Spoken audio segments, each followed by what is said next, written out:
오늘은 로마서 12장 1절의 순절의 말씀을 가지고 주 안에서 나라를 세우라 이와 같은 주제로 함께 은혜를 나누고자 합니다.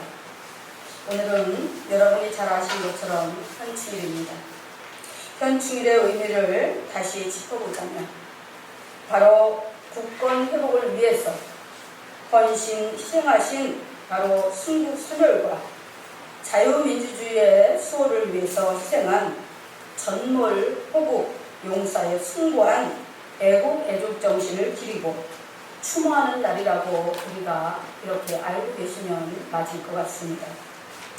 현충일의 의미를 새겨보면서 참 우리나라는 전쟁의 그 환란을 너무도 많이 겪었던 그런 비운의 나라였다는 생각을 하게 됩니다. 36년 동안 일본 치하에서 나라 없는 그런 서름을 견디다가 1945년 8월 15일 일본으로부터 해방되고 1948년 8월 15일 대한민국 정부가 수립되는데 그 자유의 기쁨이 채 가시기도 전에 바로 1950년 2년 만에 다시 6.25 전쟁이 발발하게 됩니다. 6.25 전쟁으로 인해서 1500년대 이후에 단일 전쟁으로는 세계에서 7번째로다가 많은 그런 사상자를 냈다고 하는데 바로 이때 희생된 그 영혼들과 그 가족의 아픔을 무엇으로 다 형용할 수가 있겠습니까? 그러나 이것으로 모든 전쟁이 끝나고 온전한 평화가 찾아왔느냐? 그것도 아닙니다. 우리 대한민국은 남북으로 갈라진 지 올해로 76년째입니다. 6.25 전쟁 이후 휴전 상태로 지금까지 이렇게 같은 동족이 서로의 가슴을 향해 총부리를 겨누고 그렇게 경계하고 있는 것입니다. 나라가 있고 그 나라 안에서 자유가 보장될 때 바로 개인의 인생이 있고 꿈이 있고 미래가 있는 것입니다. 나라가 없이는 개인의 인생도 없습니다. 현충일을 맞이하여서 우리 모두 다시 한번 나라의 소중함을 가슴 깊이 새기고 나아가 순국 선열들의 헌신과 희생이 결코 헛되지 않도록 어떻게 하면 우리가 속한 대한민국을 정말 내외적으로 튼튼하게 세워나갈 수 있는지 그 방안을 함께 모색해보는 그런 시간을 오늘 이 시간에 갖고자 합니다. 첫째로 그리스도 안에서 변화되어야 합니다. 변화는 새로운 길을 모색하며 사고와 태도의 변화를 말하는 것입니다. 그런데 변화에도 긍정적인 변화가 있고 부정적인 변화가 있습니다. 긍정적인 변화는 예수 그리스도 안에서 생명을 살리고 가장 가치 있는 일을 추구하는 그런 방향으로 나아가는 것입니다.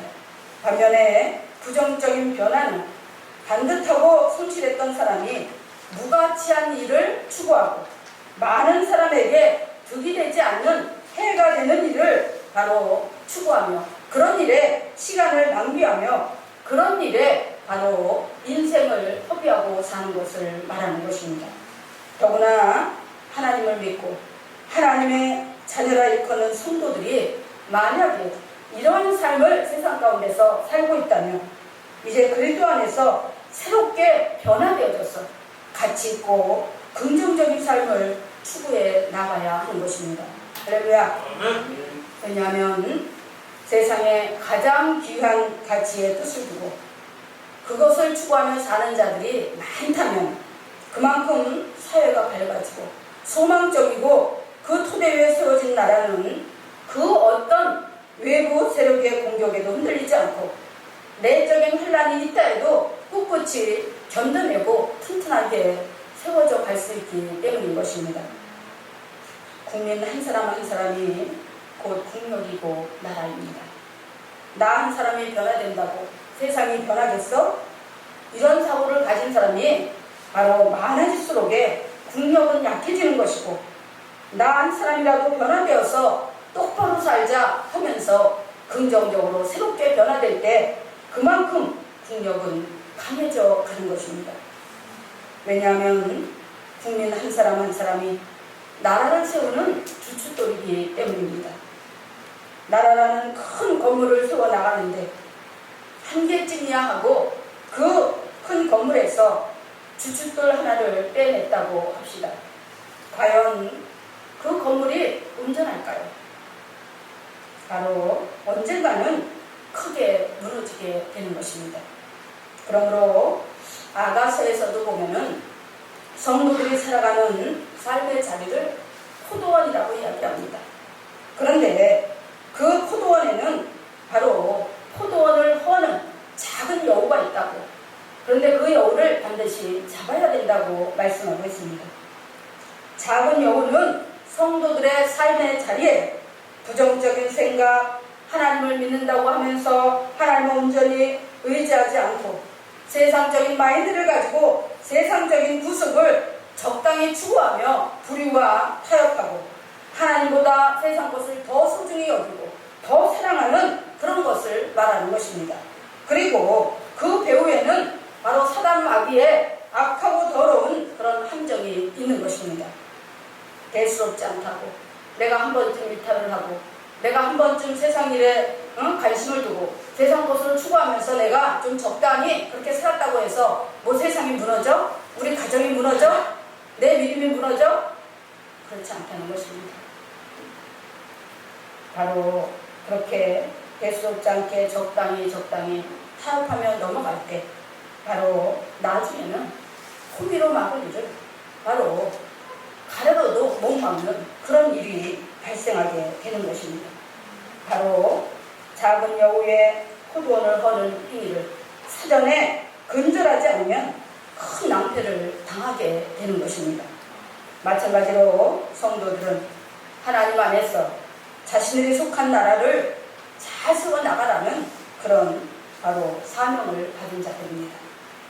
하나님의 사명자는 하나님의 명령을 받는 사람들입니다. 선하시고 온전하신 하나님의 말씀을 듣고 그 말씀에 순종하고 그 말씀을 바로 전파하는 자들입니다. 하나님께서는 성도들에게 가장 원하시고 명령하신 것이 무엇인가 하면 이제는 제발 형식적으로 이름만 성도인 그런 사람으로 살지 말고 마음을 변화시키고 그 마음에 합당한 올바른 태도로 하나님을 섬기고 세상을 향해 성도로서 선한 영향력을 발휘하라고 말씀하고 있습니다. 오늘 본문 로마서 12장 1절에도 보면 이렇게 말씀합니다. 그러므로 형제들아, 내가 하나님의 모든 자비하심으로 너희를 권하노니 너희의 몸을 하나님이 기뻐하시는 거룩한 선제사로 드리라. 이것이 너희가 드릴 영적 예배니라. 이렇게 말씀하고 있습니다. 성도는 모든 삶이 예배가 되어야 합니다. 주일에 한번 여러분이 교회 와서 1시간 동안 머물면서 찬양 몇 곡 부르고 그리고 말씀 듣고 기도하고 또 헌금 몇 푼 하나님 앞에 드렸다고 해서 여러분이 예배의 의무를 다했다고 생각하면 그것은 착각입니다. 삶의 범사에 있어서 하나님의 참뜻, 선하시고 완전하신 가치를 추구하며 살라는 것입니다.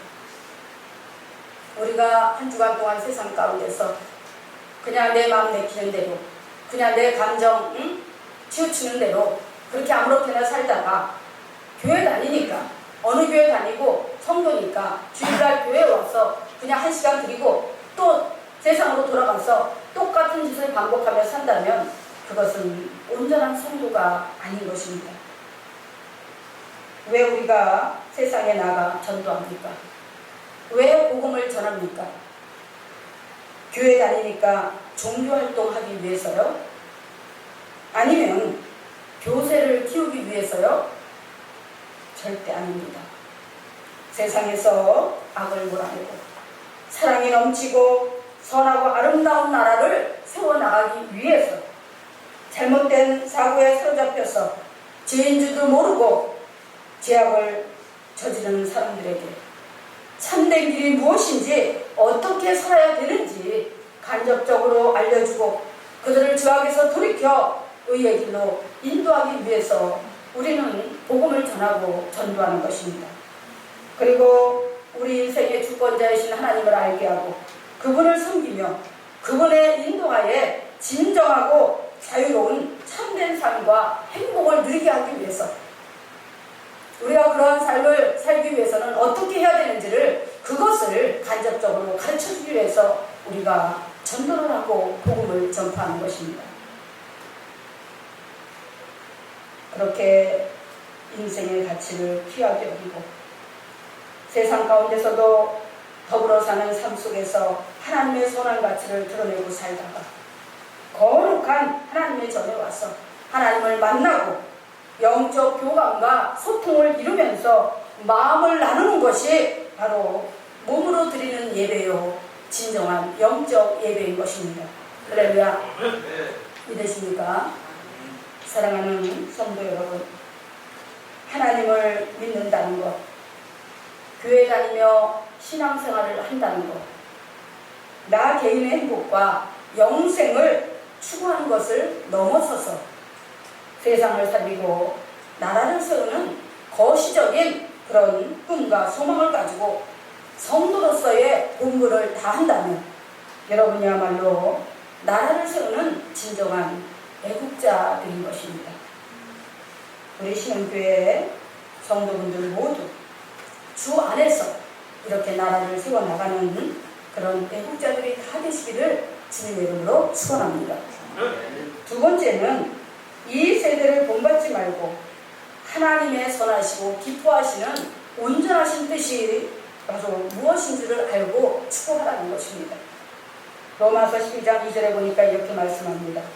너희는 이 세대를 본받지 말고 오직 마음을 새롭게 함으로 변화를 받아 하나님의 선하시고 기뻐하시고 온전하신 뜻이 무엇인지 분별하도록 하라. 이렇게 말씀을 합니다.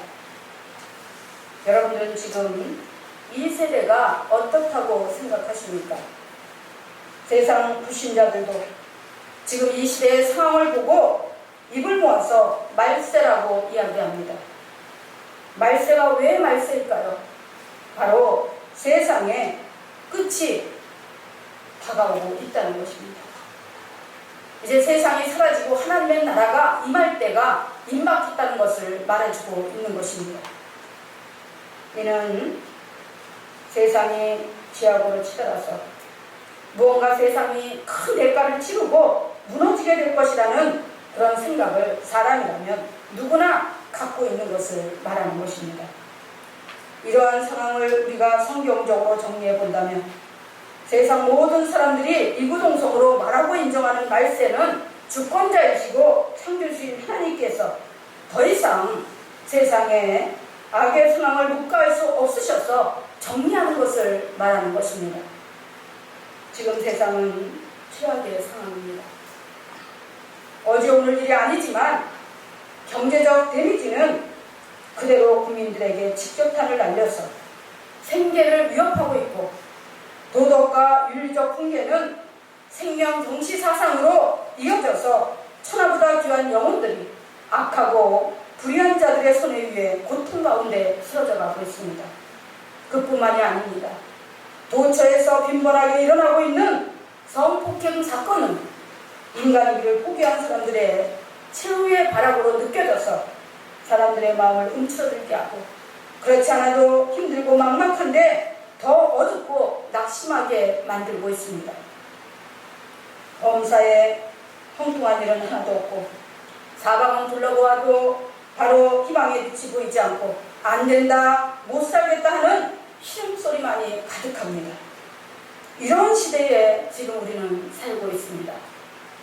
그럼에도 불구하고 우리가 소망을 갖고 다시 한번 세상을 보아야 하는 것입니다. 이 시대는 늘 그렇게 어둡고 제약되고 타락하고 사나워도 그 위에 영원한 소망이자 빛으로 오신 예수 그리스도가 계시기 때문입니다. 이 세대를 보면 절망이 보이지만 주님을 바라보면 소망이 보입니다. 바로 생명의 빛으로 영원한 소망으로 오신 예수님, 길이요 진리요 생명이신 예수 그리스도를 바라볼 때 우리는 어두운 세상에서 빛을 발견하고 그 빛으로 인하여서 세상을 변화시켜 나갈 수가 있는 것입니다. 사랑하는 성도 여러분, 여러분은 이 세대를 본받은 자입니까? 아니면 주님의 선하시고 기뻐하시고 온전하신 뜻을 분별하고 그 뜻에 합당하게 살기를 소망하는 자입니까? 우리나라 기독교 인구가 30년 전에는 1200만이라고 했습니다. 그렇다면 늘어났지 줄어들지는 않았을 것인데, 그런데 숫자만 남아있지 실제적인 크리스찬으로서의 분명한 정체성과 소속감을 가지고 자존감 있게 살아가는 사람들은 그리 많지 않은 것 같습니다. 왜 그럴까요? 무늬만 성도이지 실제적으로 이 세대를 본받으며 세상 사람으로 살아가고 있기 때문입니다. 그러니까 세상 악이 득세하고 선을 추구하고 의를 추구한다는 것은 말뿐인 그런 교회와 성도들은 영성이 약화되어져서 세상의 조롱거리가 되어가고 있는 것입니다. 얼마 전에 여러분들도 뉴스를 통해서 다 보셨을 것입니다. 또 SNS에 일파만파 퍼져서 참으로 크리스찬으로서의 그런 부끄러운 치부를 드러내고 있는 사건이 하나 있습니다. 저쪽에 남양주시인지 어딘지 거기에서 식당에 들어가서 어느 모녀가 식사를 했다고 해요. 그런데 지금 식당에 가보면 이렇게 유리막으로다가 칸막이가 되어 있습니다. 그래서 이렇게 한 칸 한 칸 막혀져 있는데 그 두 모녀가 10,000원짜리 식사를 했다고요. 그래서 그 식사를 다 먹고 나서 주인에게 환불을 요구했습니다. 이유는 바로 옆자리에 사람이 앉혔다는 이유예요. 그러면 그 사람들 앉기 전에 주인한테 얘기를 하든지 아니면 그 자리에서 먹지 말고 일어나든지 식사를 다 하고 나서 환불을 해달라는 경우가 무슨 경우예요. 그런데 그 사람들이 크리스찬이에요. 응? 그것도 한 사람은 여자는 목회자라고 합니다. 근데 목사 안수만 받았지 세약은 안 하는 것 같아요. 그리고 거기다가 시인이라고 하더라고요. 목회자를 떠나서 시인은 마음에 감성이 풍부한 자들입니다. 응? 불의를 행하지 않고 정말 선한 세상을 만들어가기 위해서 말로 아름답게 세상을 변화시키는 자들이 바로 시인입니다. 그런데 음식은 왜 남의 음식을 갖다가 그렇게 먹어놓고 환불을 요구하는 경우가 무슨 경우예요? 응? 그래놓고 그것도 부족해서 환불을 안 해주니까 자기 집에 들어가서 그렇게 응? 인터넷에서 주문을 막 100번씩 시켜가지고 취소를 하고 망하게 만든다는 것, 가만히 안 둔다는 것, 가지가지 협박을 다해서 이 사람들이 우울증에 걸려가지고 가게 문을 닫았어요. 응? 저는 그 기사를 읽으면서 너무 하나님 앞에 부끄럽고 가슴이 무너져버렸습니다. 왜 이렇게 사나? 응? 하나님 믿는 사람들이 세상 사람도 그런 행동을 안 하는데 왜 가서 그런 행동을 하나? 응?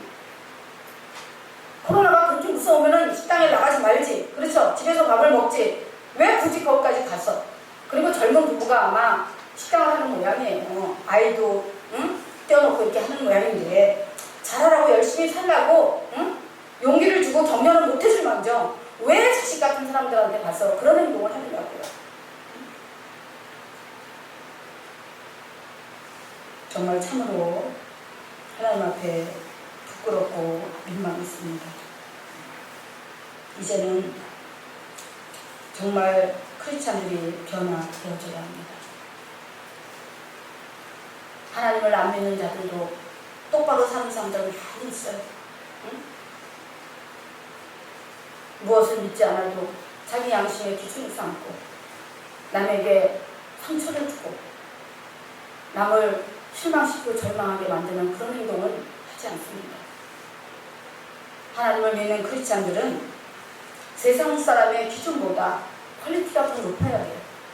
그리고 그 상식을 초월해야 됩니다. 세상 사람들의 기준은 윤리와 도덕과 그리고 상식입니다. 그런데 크리스찬들은 윤리와 도덕을 끌어안고 상식을 초월해서 상식을 끌어안고 배제하는 것이 아니라 그것을 끌어안고 더 높은 사랑에 의해 그 헌신과 희생을 추구하는 것입니다. 그래서 예수님의 사랑은, 십자가의 희생은 완벽한 사랑입니다. 사람이 결코 흉내낼 수 없는 그런 온전한 사랑입니다. 예수님은 말씀하셨어요. 구약의 그 지엄하신 율법을 나는 폐하러 온 것이 아니다.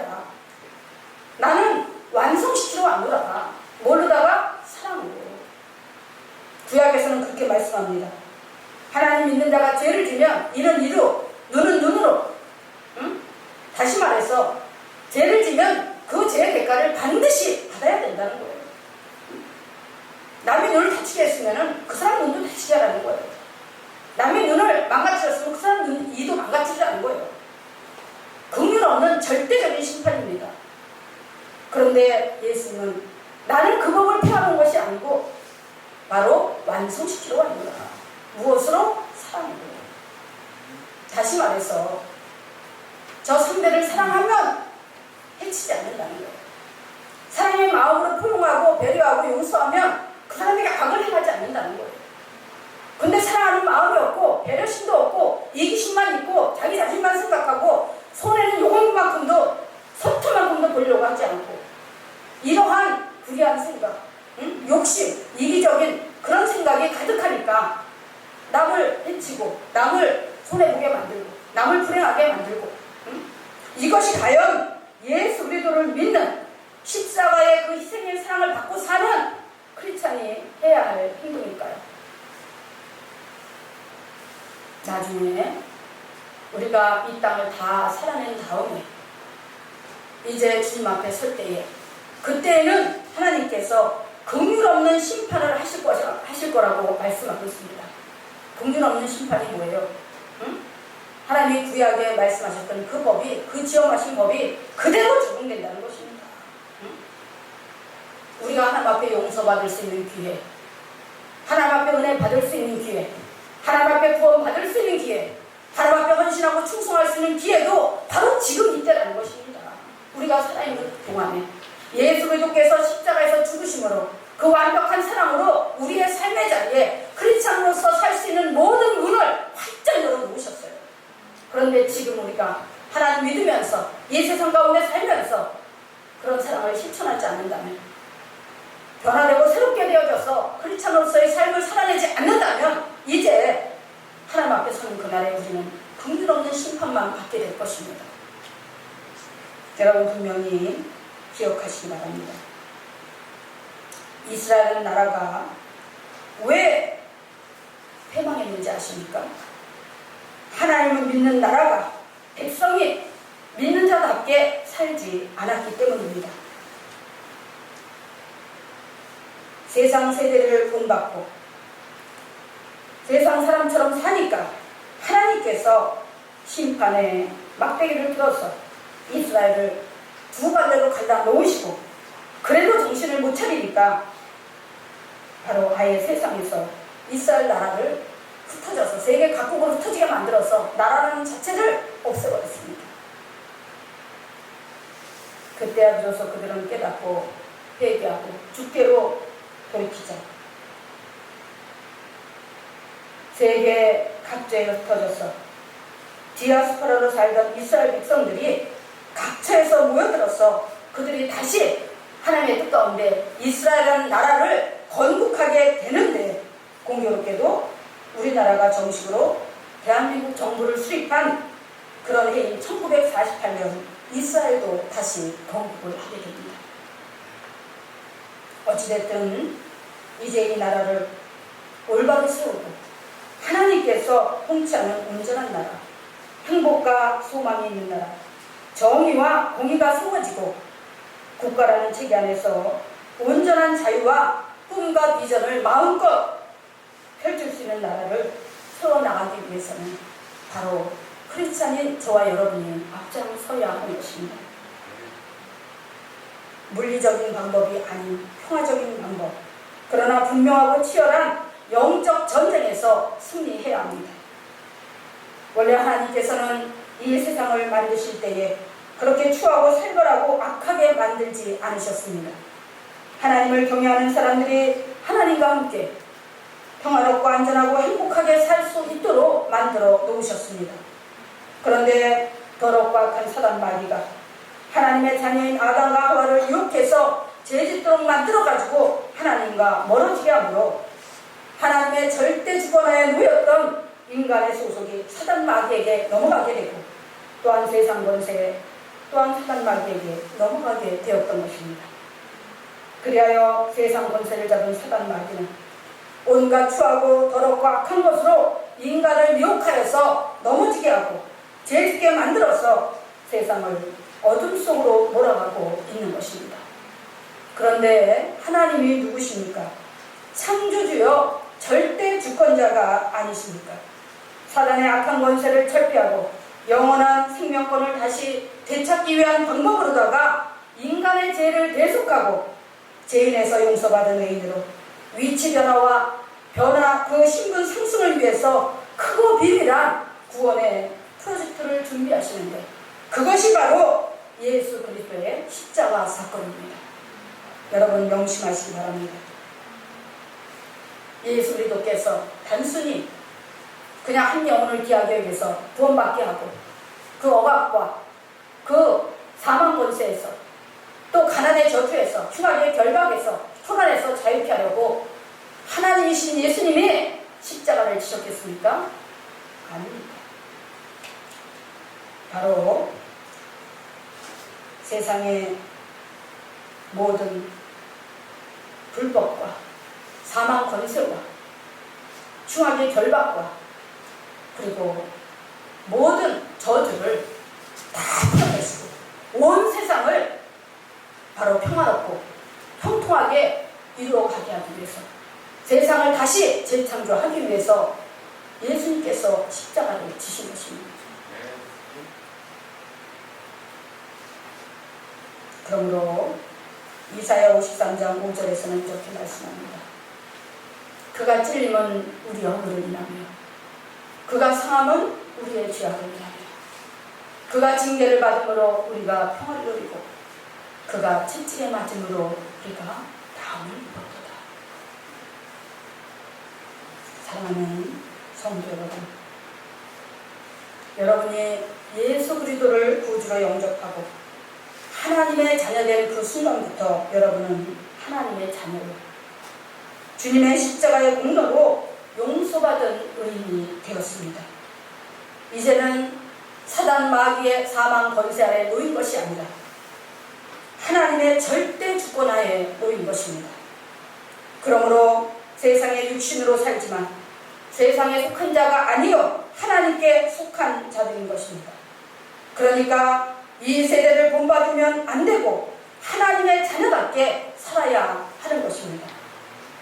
여러분에게는 두 개의 시민권이 주어졌습니다.